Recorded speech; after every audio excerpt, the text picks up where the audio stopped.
ගෞරවනීය අපක්ෂපාතී විනිසුරු මඩුල්ලෙන්ද මහා කටකර ගැටි තරඟවදින මාගේම සහෝදර සහෝදරියන්ගෙන් අවසරයි. මා අද කතා කිරීමට බලාපොරොත්තු වන්නේ ළමා පරපුර සුරකිමු යන මාතෘකාව යටතේ වදන් පෙළක් ඔබ හමුවේ තැබීමටයි. වෙනද වගේම කවුද ඇත්තටම මේ ළමයින් විදිහට අපි සලකන්නේ? සාමාන්‍යයෙන් ළමයින් විදිහට අපි සලකන්නේ නීතිය හැටියට අවුරුදු 18ට වඩා අඩුයි නම් අපි එයාලට ළමයි කියලා කියනවා. තවත් විදිහට අර්ථකථනයක් ඉදිරිපත් කරනවා නම් අත්දැකීම් අඩු, දැනුමින් අඩු සහ ජීවිතාවබෝධයෙන් අඩු පුද්ගලයන් අපිට දරුවන් ලෙස ඉදිරිපත් කරන්න පුළුවන්. ආගමික වශයෙන් ඉදිරිපත් කරනවා නම් බාලයා නේද? බාලයා ලෙස අපිට ඉදිරිපත් කරන්න පුළුවන් ගුණ නුවණ අඩු, අත්දැකීම් අඩු අන්න ඒ වගේ පුද්ගලයන්. අපි සාමාන්‍යයෙන් දැන් අපි මේ කතා බහ ඉදිරියට කරගෙන යාමට දරුවන් ලෙස අපි හඳුනගන්නේ අවුරුදු 18ට අඩු පුද්ගලයන්. හරි නේද? අවුරුදු 18ට අඩු පුද්ගලයන් අපි දරුවන් ලෙස හඳුනගන්නවා. ඊළඟට අපි දරුවන් යනු කවුරුන්ද කියන මාතෘකාව මේ වෙද්දී දරුවෝ කියන්නේ කවුද කියන එක ගැන අපි කතා කරලා ඉවරයි. ඇයි අපි මෙතරම් වැදගත්කමකින් යුක්තව මෙතරම් වටිනාකමකින් යුක්තව දරුවන් ගැන කතා කිරීමට අපට සිදුවන්නේ? මොකද දරුවන් කියන්නේ අපේ රටේ අනාගතය. ඒ කියන්නේ මේ ඉන්න දරුවන් තමයි අනාගතයේ දවසක මේ රට බාරගන්නේ. මේ රටේ ජනාධිපති වේවා, මේ රටේ වෛද්‍යවරු වේවා, මේ රටේ ඉංජිනේරුවෝ වේවා, මේ රටේ ශ්‍රම බලකාය වේවා. මේ සියල්ල සඳහා තේරීපත් වන්නේ අද වර්තමානයේ සිටින දරුවන්. ඉතින් ඔව් නිසි කායික මානසික සුවතාවයකින් යුක්තව අනාගතයේ වැඩ ලෝකයට මුහුණ දීමට, අනාගතය සඳහා පුහුණු කිරීම වැඩිහිටියන් වශයෙන් ඔබලාට යුතුයකමක් තිබෙන බව මතක් කර දීමටයි. මෙතරම් වටිනාකමකින් යුතු දරුවන් අද සමාජය වන විට නොඑක් ආකාරයේ පිරිහීමට ලක් වෙලා තියෙනවා. පළවෙනි කාරණාව තමයි මත්ද්‍රව්‍ය ආදිය පිළිබඳව අධික ලෙස බැහැවීම. දෙවෙනි එක රූපවාහිනිය තාක්ෂණයත් එක්ක එකතු වෙලා රූපවාහිනිය දුරකථනය ඒ වගේම අන්තර්ජාලය සමග එකතු වෙලා රසවින්දනයෙන් හීන දරුවන් පිරිසක් බිහිවීම. තුන්වෙනි එක තමයි ගුණධර්ම වලින් අඩු, ගුණධර්ම වලින් පිරිහුණු සමාජයක් බිහිවීම. ආදී විවිධ කාරණා මත කෙමෙන් ළමා පරපුර විනාශ වෙමින් පවතිනවා. ඒ වගේම ළමයින්ගෙන් සිදුවන හතරවෙනි අඩුපාඩුව තමයි මම දකින විදිහට පොත්පත් වලින් දුරස් වීම. ඒක අපි අර කලින් මාතෘකාව යටතේ කතා කරන්න පුළුවන්. රසවින්දනයේ නැත්වීමත් එක්ක හතරවෙනි කාරණා විදිහට මම ගන්නවා වැඩිහිටියන්ගෙන් දුරස් වීම. වැඩිහිටියන්ගෙන් දුරස් වීම සහ වැඩිහිටියන්ට ගරු නොකිරීම කියන මාතෘකාව. අපි ගමු පළවෙනි මාතෘකාව. අපි මෙතන කතා කරනවා දරුවන් මත්ද්‍රව්‍ය වලට යොමු වීම නිසා ඔවුන්ගේ ජීවිතය ඔවුන් බොහෝ ලෙස නාස්ති වෙනවා. ඔවුන් කුඩා කාලයේදීම පිරිහීමකට ලක් වෙනවා. මේ සඳහා මම දකින ප්‍රධාන හේතුව තමයි දරුවන් මත්ද්‍රව්‍ය සඳහා යොමු වීමට නරක මිතුරන් ආශ්‍රය කිරීම, වැඩිහිටියන්ගේ අවධානය නොලැබීම සහ ආරක්ෂාව නොලැබීම, වැඩිහිටියන් ඔවුන් ගැන සොයා බලන ප්‍රමාණය අඩුවීම, ඒ වගේම සමාජ මාධ්‍ය තුලින් රූපවාහිනිය තුලින් ලැබෙන වැරදි ආකල්පමය හැඟීම. ඊළඟට දරුවන් සමාජ මාධ්‍ය අධික ලෙස භාවිතා කිරීම සහ ඒ තුලින් වැරදි ආදර්ශ ලබා ගැනීම. නූතන යුගයේ මිනිසා කියන්නේ දරුවන් පමණක් නොව වැඩිහිටියන් පවා සමාජ මාධ්‍ය ඇසුරු කොටගෙන ඒ සමාජ මාධ්‍ය බද්ධ කරගෙන ජීවත් වෙනවා. සමාජ මාධ්‍ය නැතුව ගිය දවසක ඔවුන්ට ඔවුන්ගේ වැඩපළ හරියට කර ගැනීමට පවා ඉතා අපහසු තත්වයකට පත් වෙනවා. එතන මේ දරුවන් සමාජ මාධ්‍ය තුල හිරකරුවන් වෙලා තියෙනවා. ඔවුන් ඒකට මම දකින ප්‍රධාන හේතුව තමයි ඔවුන්ට තියෙන තනිකම.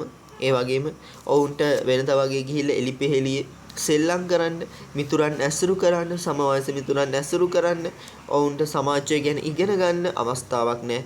ඔවුන් අධික පීඩනයකින් තමයි ජීවත් වෙන්නේ. ඒ පීඩනයත් එක්ක ඔවුන් සමාජ මාධ්‍ය සහ සමාජ මාධ්‍ය තුල පරිගණක වැඩසටහන්, ඒ වගේම රූපවාහිනී වැඩසටහන් ආදී කෘත්‍රිම වූ මාධ්‍යකරණයේ වූ වැඩසටහන් වලට යොමු වෙලා ඒ තුලින් ඔවුන්ගේ ජීවිතයට වැරදි ආකල්ප ලබා ගන්නවා. ඊළඟ කාරණාව තමයි පොත්පත් වලින් බැහැරවීම සහ ඒකත් එක්කම එන අනිත් එක තමයි දරුවන්ගේ රසවින්දනයේ දුර්වලතාවය. දරුවන්ගේ රසවින්දනයේ දුර්වලතාවය. දරුවන් පොත්පත් වලින් ඈත් වෙලා ඔවුන් අර ඉගෙනීමෙන් සම්පූර්ණයෙන්ම බැහැර වෙලා. ඒ වගේම ඔවුන්ගේ රසවින්දනයේ ඊටම දුර්වලතාවයක් තියෙනවා. ඔවුන්ගේ රසවින්දනයේ දුර්වලතාවය තමයි ඔවුන් හුදෙක් තෝරගන්නේ රසවින්දනයේ සඳහා ලාමක, පාටු, ලිංගිකත්වයේ සඳහා නැඹුරු වූ රසවින්දනයන්.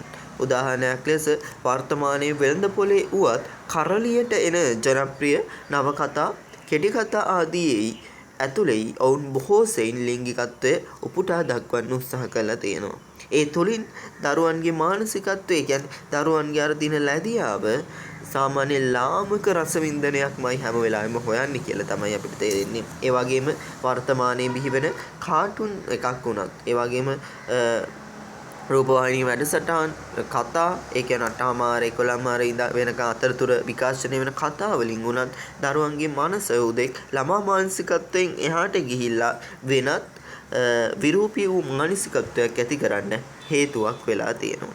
ඒත් එක්කම දරුවන් තෝරගන්න ගීත, දරුවන් තෝරගන්න කවි සින්දු ආදී, ඒ කියන්නේ දරුවන් අර ස්වභාවිත කියන්නේ රසවත්, ඒ වගේම අත්දැකීම් සපිරි අර අර්ථවත් රසවින්දනයෙන් දරුවන් ටිකෙන් ටික ඈත් වෙලා තියෙනවා. එහෙනම් රසවින්දනයේ හීනතාවයක් වර්තමානයේ දරුවන්ට ප්‍රශ්නයක් විදිහට තියෙනවා.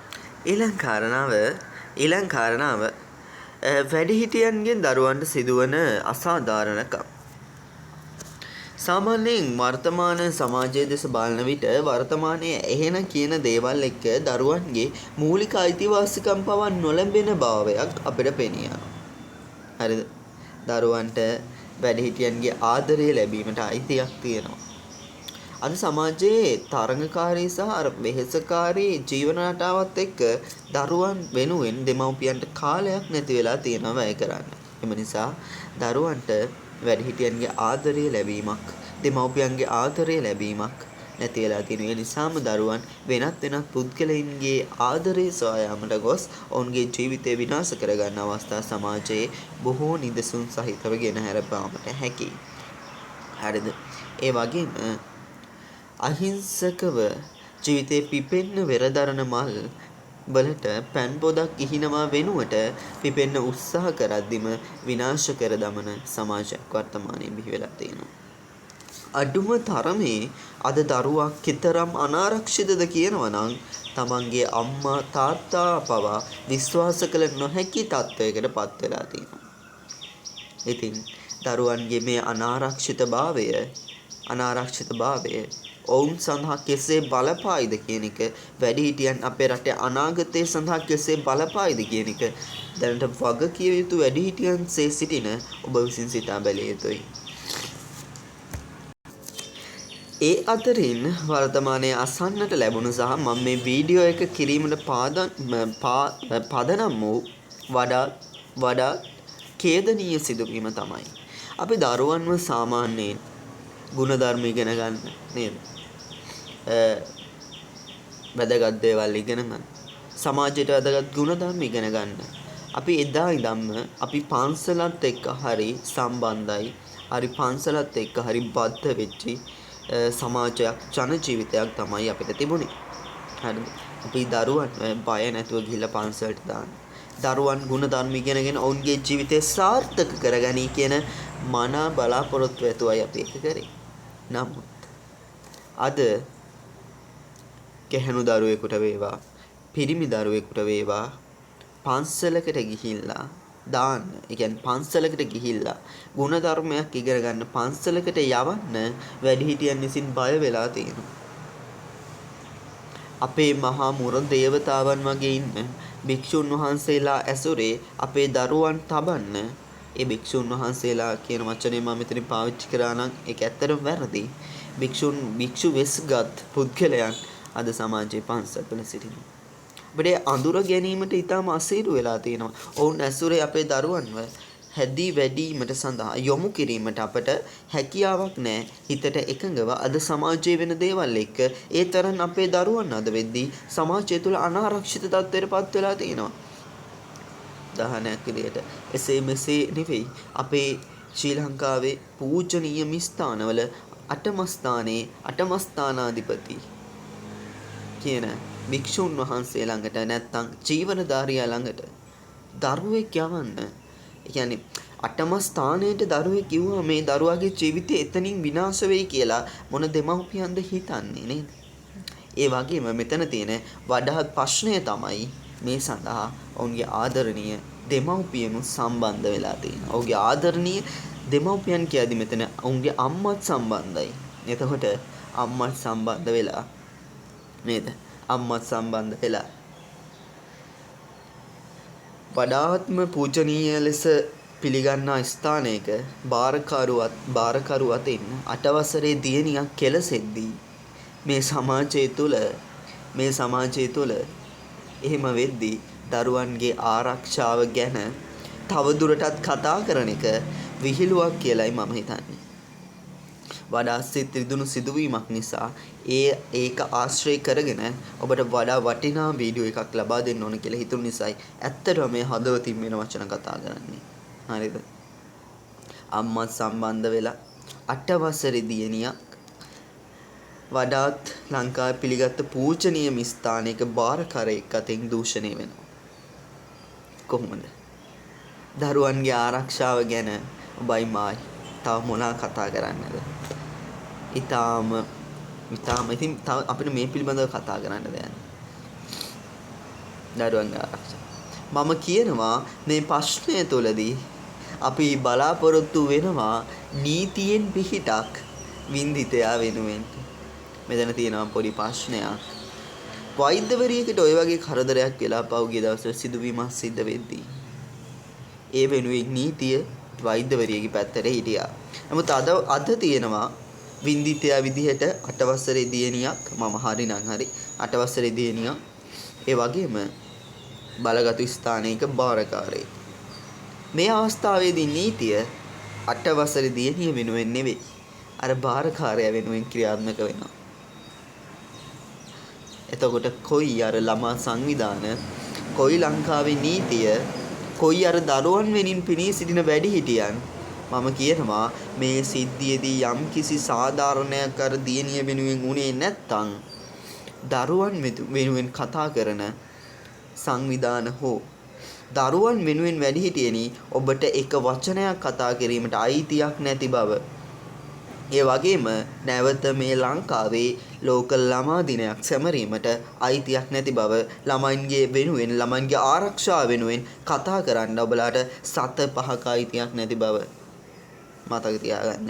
මේ ළමයින් වෙනුවෙන් අපේ රටේ රජය අපේ රටේ නීතිය කෙතරම් වගකීමෙන් කටයුතු කරනවද කියන එක වගකීමෙන් සහ වගවීමෙන් කටයුතු කරනවද කියන එක සොයා බැලීමට උදා වූ කාලයක්.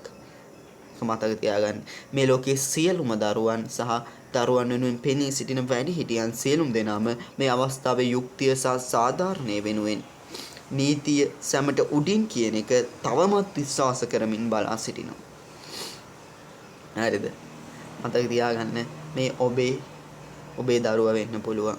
මේ කරදරයට ලක්ුණේ ඔබේ දරුවා, ඔබේ සහෝදරිය වෙන්න පුළුවන්. හැම වෙලාවෙම මේ ඔබේ පැත්තෙන් හිතන්න. ඔබට වුණා නම් කියලා හිතන්න. ඔබේ දරුවට වුණා නම් කියලා හිතන්න. ඔබේ සහෝදරයට වුණා නම් කියලා හිතන්න. ඒ වෙලාවේ ඒ දරුවා කොතරම් අසරණයිද කියලා හිතන්න. ඉතින් අද සමාජයේ මීට වඩා දරුවන්ගේ අනාරක්ෂිත ස්වභාවය ඉදිරිපත් කරන්න සාක්ෂි අවශ්‍ය නැහැ.